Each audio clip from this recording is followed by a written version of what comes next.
नमस्कार दोस्तों, स्वागत है आपका क्यूरियस क्लासेस में। आज का हमारा टॉपिक रहेगा पृथ्वी की आंतरिक संरचना।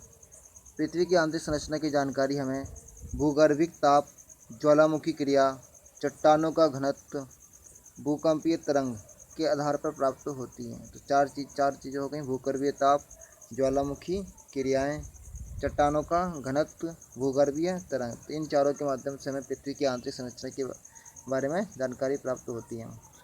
पूरी पृथ्वी का जो औसत घनत्व है वो 5.5 ग्राम प्रति घन सेंटीमीटर है। और जैसे जैसे दाब बढ़ाते हैं वैसे वैसे घनत्व भी हमारा बढ़ता चला जाता है। पृथ्वी में प्रत्येक 32 मीटर की गहराई पर 1 डिग्री सेंटीग्रेड तापमान की वृद्धि होती है। यानी अगर 32 मीटर नीचे की तरफ जाएं तो 1 डिग्री सेंटीग्रेड तापमान बढ़ जाता है। पृथ्वी की परतें। रासायनिक संगठन के आधार पर पृथ्वी की 3 मुख्य परतें हैं: सियाल, सीमा और नीफे। सियाल सियाल जो है पृथ्वी की सबसे ऊपरी परत है। सबसे ऊपरी परत जो होती है वो सियाल होती है। जैसे कि नाम से ही स्पष्ट है कि सियाल में SI आ रहा है तो सिलिका हो गया, AL आ रहा है तो एल्युमिनियम हो गया। तो सियाल सिलिका और एल्युमिनियम इन दोनों से बना हुआ है। लेकिन इसकी परत में ग्रेनाइट की अधिकता है और इसकी चट्टानें अम्लीय होती हैं। सियाल की चट्टानें अम्लीय होती हैं। अब हम बात करेंगे सीमा की। पृथ्वी की दूसरी परत, ये दूसरी परत है।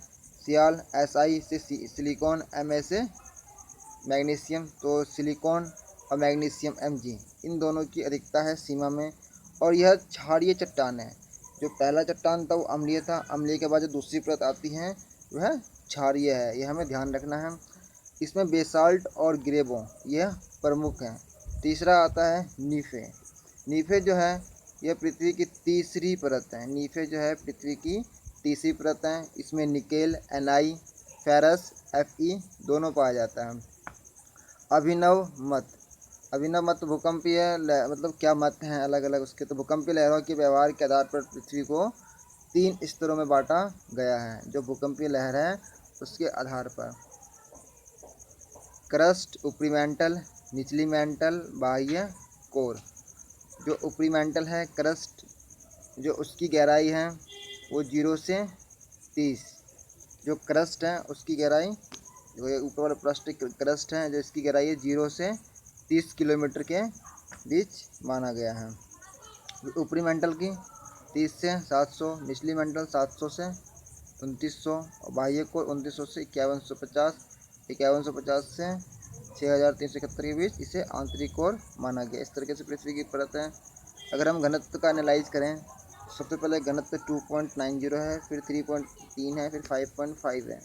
यानी घनत्व जो है लगातार नीचे की तरफ बढ़ता ही जा रहा है। तो घनत्व के मामले में हमने पहले पढ़ा था, क्या पढ़ा था, यही पढ़ा था कि जैसे जैसे दबाव बढ़ेगा वो घनत्व बढ़ता ही जाएगा। तो दबाव बढ़ रहा है, पृथ्वी के अंदर की तरफ जाते जाते हैं और घनत्व भी बढ़ता हुआ दिख रहा है। इसी प्रकार जो पृथ्वी की आंतरिक कोर है वहाँ घनत्व 13.6 है। भूपटल क्रस्ट। जो भूपटल क्रस्ट जो है वो पृथ्वी का बाहरी भाग है।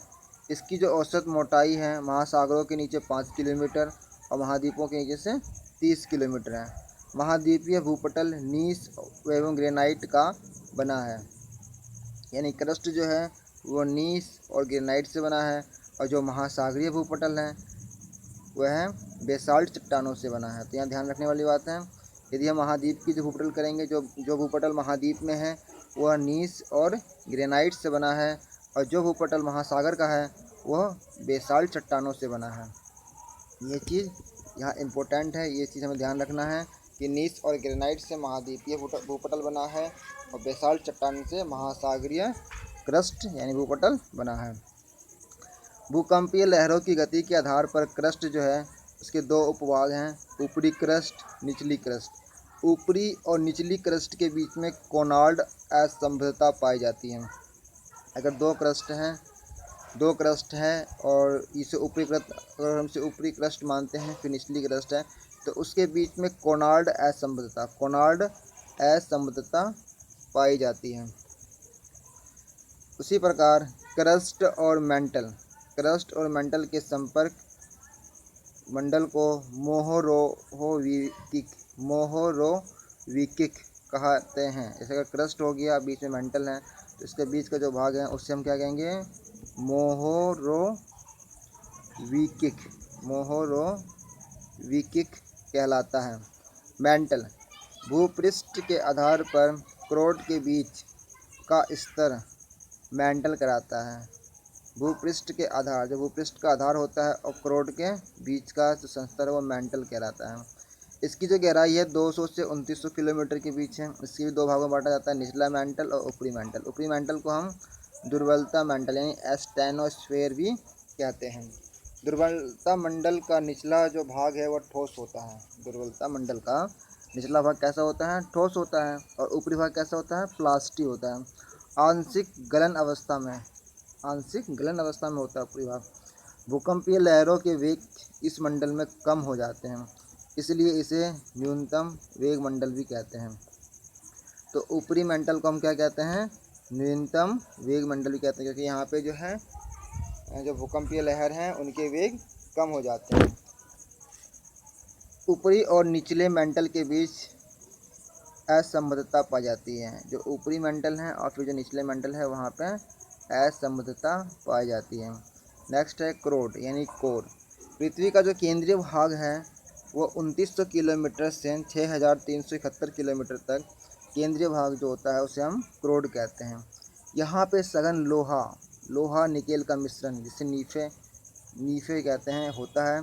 इसका तापमान 2700 डिग्री सेंटीग्रेड होता है। तो पृथ्वी के कोर का तापमान 2700 डिग्री सेंटीग्रेड होता है। मेंटल और कोर को गुटेनबर्ग असंबद्धता कहते हैं। अगर मेंटल है और नीचे कोर है उसके बीच जो संबद्धता है वो क्या कहलाएगा, गुटेनबर्ग असंबद्धता कहलाता है। इससे लेकर पृथ्वी के केंद्र तक को दो उपभाग में बांटा जाता है। पहला है बाह्य कोर, दूसरा है आंतरिक कोर। बाह्य कोर और आंतरिक कोर के बीच पाई जाने वाली असंबद्धता को लेहमैन असंबद्धता कहते हैं। जो बाह्य कोर होता है, आंतरिक कोर होता है, उसके बीच जो असंबद्धता पाई जाती है हम क्या कहते हैं, लेहमैन असंबद्धता कहते हैं। समस्त पृथ्वी पर भूपटल के तत्व हम देखते हैं क्रस्ट और पृथ्वी पे। तो अगर हम क्रस्ट पे देखें तो क्रस्ट पे सबसे ज़्यादा क्या पाया जाता है, ऑक्सीजन पाया जाता है। अगर पृथ्वी पे देखें तो समस्त पृथ्वी पर सबसे अधिक क्या है, लोहा है। इस तरीके से हमें सीरीज में याद रखना होगा। क्रस्ट में सबसे अधिक क्या है, ऑक्सीजन है, फिर सिलिकन है, फिर एल्यूमिनियम है, फिर लोहा है, फिर कैल्शियम है, फिर मैग्नीशियम है 2% मात्र। समस्त पृथ्वी में सबसे अधिक क्या है, लोहा है। लोहा के बाद क्या है, ऑक्सीजन है। ऑक्सीजन के बाद फिर सिलिकन है। सिलिकन के बाद मैग्नीशियम है। मैग्नीशियम के बाद निकिल है। निकिल के बाद गंधक है सबसे लास्ट में 1.9। इस तरीके से हमें याद रखना होगा कि समस्त पृथ्वी में सबसे अधिक क्या है, लोहा, ऑक्सीजन, सिलिकन, मैग्नीशियम, निकल, गंधक। भूपटल यानी क्रस्ट में सबसे अधिक क्या है, ऑक्सीजन है। फिर इसका सीरीज में ऑक्सीजन, सिलिकॉन, एल्यूमिनियम, लोहा, कैल्शियम, मैग्नीशियम। इस तरीके से हमें याद रखना होगा। कुछ जो असंबद्धता है वो भी हमें याद रखना होगा, जैसे कि ये जो लेमन असंबद्धता किन किन के बीच में है, बाहरी कोर और आंतरिक कोर के बीच में। गुटेनबर्ग असंबद्धता किसके बीच में है, मेंटल और कोर सीमा के बीच में। असंबद्धता कहाँ पाई जाती है, ऊपरी और निचले मेंटल के बीच में पाई जाती है असंबद्धता। मोहोरोविकिक जो पाया जाता है वो क्रस्ट और मेंटल के बीच में पाया जाता है। कोनार्ड असंबद्धता ऊपरी और निचली क्रस्ट के बीच में पाया जाता है। इसी के साथ आज की हमारी क्लास यहीं समाप्त हो जाती है। Thanks for watching.